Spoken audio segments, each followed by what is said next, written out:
po jako akawuwo. Omuntu okwefuga aba avudde mikono gy'omuntu omulala okumufuga onatandika okwetwala ng'akola bye byayagala era ebimu emirembe. Olunaku olwaleero nga Uganda ejaguza emyaka 59 egy'amefuga ng'evudde mikono gy'abafuzi b'amatwale, bannayuganda buli omu ajaguza mu ngeri ey'amakulu gy'ali. Olunaku luno ye omusumba w'e Rwenzori yawummula Bishop Nzerebende Jackson alujaguliza wamu n'abavubuka nga bano abateeketeekedde omupiira okuvuganya n'abakuumi aba kampuni ya Sarasini wabula ng'omupiira guno gutataganyiziddwa embuyaga etagambika.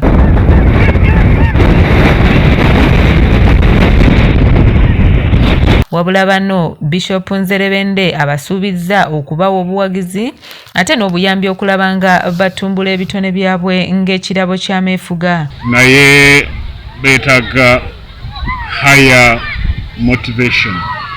For example, if you play football at primary school level, you should be aspiring to play it at another level. Secondary, kati woba secondary university. Naye bw'oba toyise exams, there is a problem, you disappear. Abakulira kampuni ya Sarasini nga bakulembeddwamu James Kakuru bagamba nti kino kyakubayamba nnyo okukuuma enkolagana yaabwe ennungi ko n'abantu abalala naddala abavubuka era ne yeeyama okwongeramu amaanyi mu kutumbula ebitone by'abantu. Football club okuva mu Sarasini Uganda Limited. It is a security company.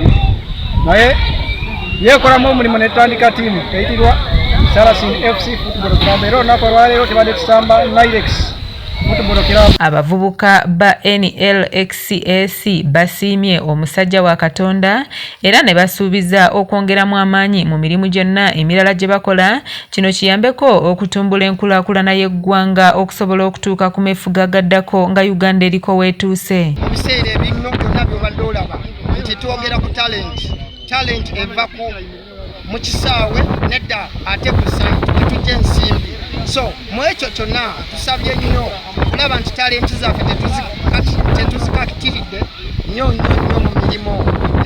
Ebiseera ebingi bagamba work without play makes John a dull. Robert Kule yakusakidde eggulire lino ku lwa ABS Television.